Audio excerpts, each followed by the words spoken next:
Dear Air Bordoloi, CGM, LPG, IOCL, and his colleagues, and Yasai, our Director, Food Civil Supplies and Consumer Affairs, who lost her way to reach this venue. Anyway, thank you for your coming. And other dignitaries who A. Bordoloi, CGM, has mentioned in detail about today's program. What is the purpose of introducing smart choice for smart kitchens, Indian Extra Life? Today it is to be launched. He said in detail, I'll not follow in English, but I'll translate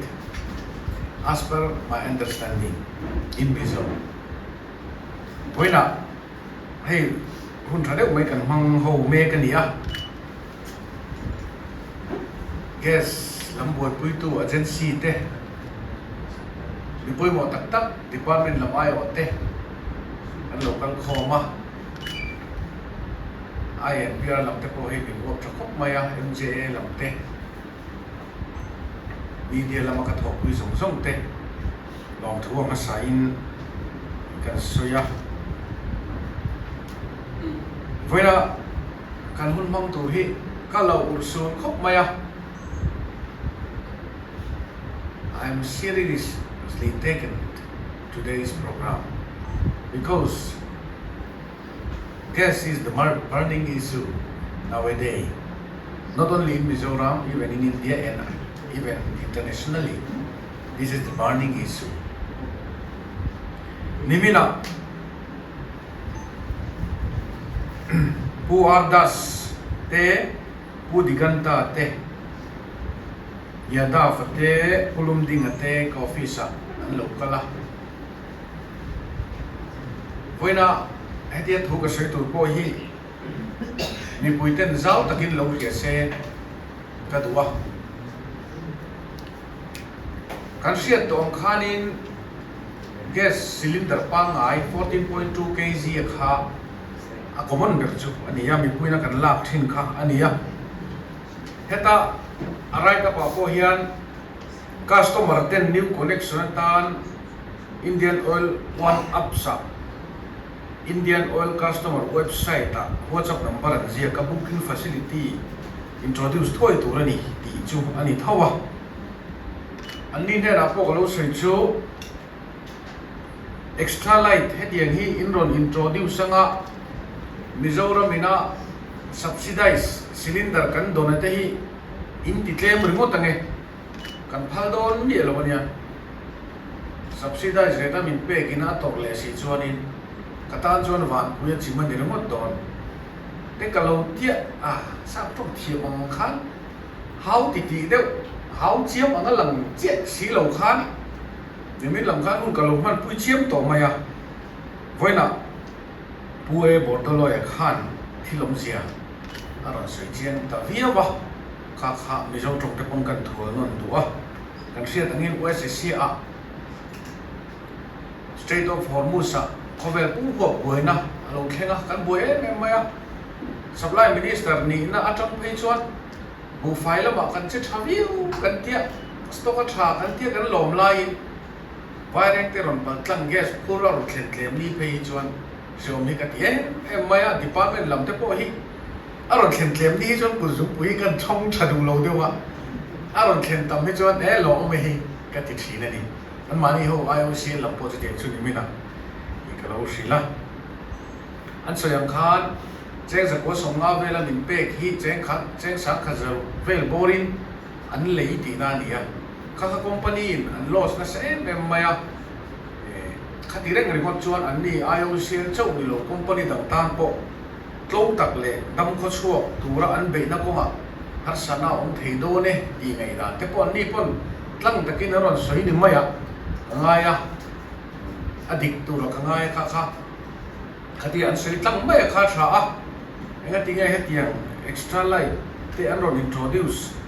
abur kan man me dei chu thire ne hei chu plastic ne ti lai kha chu body se a standard kha ron dang lama ngai mai la a chu mo kha chu gas thau kha ani maya ti chuan tu na tang chuan extra light koina kan khu hon tu ra hi consumer in ziak lut kher lo tan po du huna a li reng thei do ti na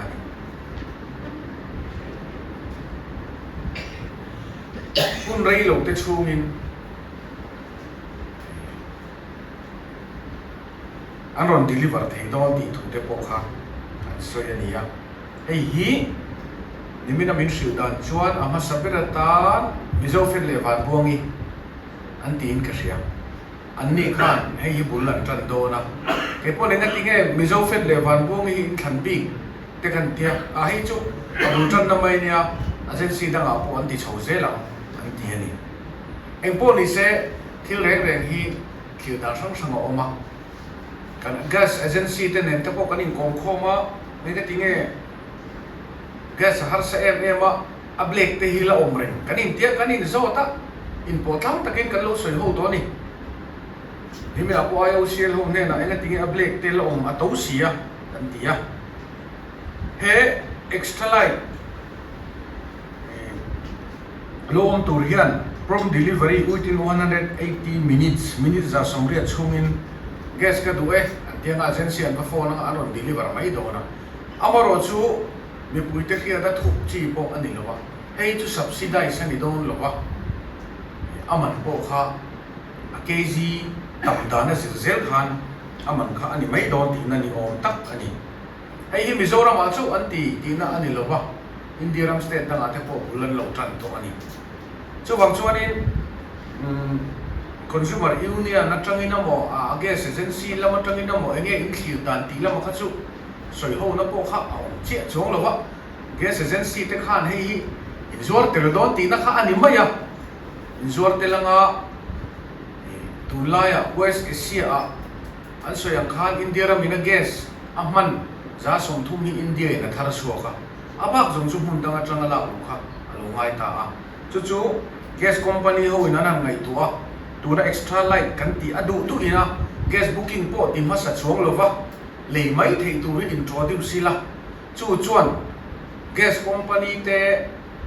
sum lama kan tla che tur hi min veng him theng a kan company hi kan tlu chet lo pha theng a ti na ang dewa an ngai dan ni mai ka thia chu chu kei pon zep sak amo a soi moi po ka tum chong lo wa ama pu e bordolo e po khan tlang takin ro soi mai a khatia tlang taka soi mai kha ya thama in ka thia a tunlaya message pe ka dong na sa em a shom ka ti khop maya ke ni Mizoram thu kha ni box si lawa Indiaram bill bi ki na kan ti the po kha ni si lawa ulai state of Hormuz US Iran Israel tivel indona awanga tuna khovel ho pa gas lo har sata kha nia thokhat lai khan India sarkar chuan gas har sanna kiam to hey commercial gas te phe chu sarkar in kan control na ka hi te to ni India sarkar khan gas pang ai le to ti kharon pok dup mai ke po minister changtu kan yo wangin gas san san nai India sarkar chuan har san om to lo we ati in Facebook ate po ka chua ve ni amaro chu gas man te lo to wa la lu na re te lo to zela kan bei se ang chuan 45 days rural gas an khuna tanga ni somli panga complete le ma chuan gas an don thei lo na te lo marin bok nen khan ril wa sham khop maya amaro chu he extra light hiani min pui thei tura an mai chin phot mai la ei hian play ka man do tak kan le play ka zong thi te na aru de rowa en tin monia man to sian le ai chuan extra light alternative ami zo tong chuan kan gas connection IOCL gas kan la thei kan lo man zo pal po a kan lak le huna thlen ma sia hetiang hi kan lo le le mai thei tu ra kha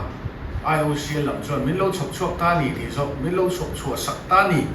ti zong in khi phot mai la en gas thilvel hi Mizoram sarkar ina pisu ti ro he ti hian ti ro kan ti thei vak kha an ni lem si lawa an ni IOC lamina kan hena local po hian riru te kan ena anin thlung ve de thong ni te hian in ka ria amaro chu ti lo thei lo din mona te po an ding ani ti la ya kha sap tong takin honestly takin kan pong pui mai hi a tha a chu media lam te pon min lo share pui turin kan ngen tu chewani ole